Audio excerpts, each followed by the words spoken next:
On fit descendre Joseph en Égypte, et Potiphar, officier de Pharaon, chef des gardes, égyptien, l'acheta des Ismaélites qu'il y avait fait descendre.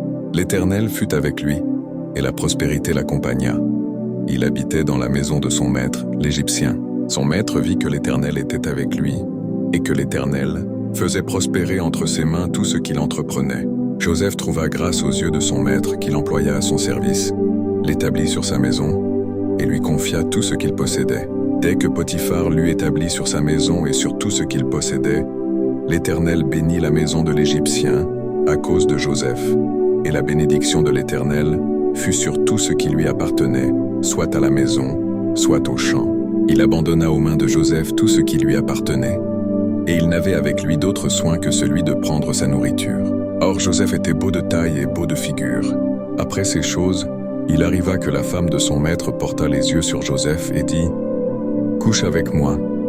Il refusa et dit à la femme de son maître « Voici, mon maître ne prend avec moi connaissance de rien dans la maison, et il a remis entre mes mains tout ce qui lui appartient.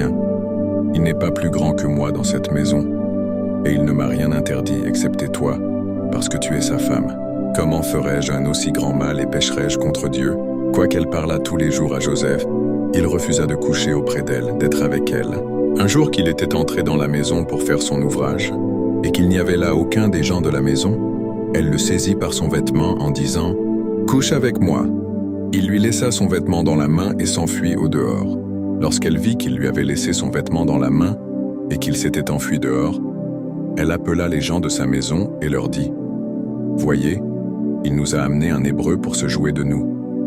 Cet homme est venu vers moi pour coucher avec moi, mais j'ai crié à haute voix.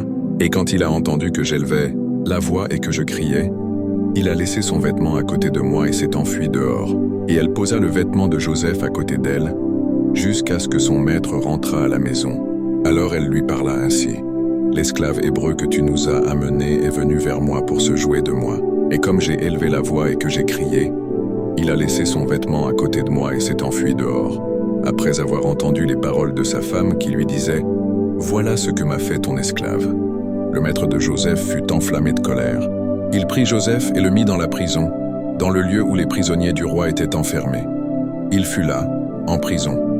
L'Éternel fut avec Joseph, et il étendit sur lui sa bonté.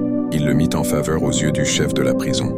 Et le chef de la prison plaça sous sa surveillance tous les prisonniers qui étaient dans la prison, et rien ne s'y faisait que par lui. Le chef de la prison ne prenait aucune connaissance de ce que Joseph avait en main, parce que l'Éternel était avec lui. Et l'Éternel donnait de la réussite à ce qu'il faisait.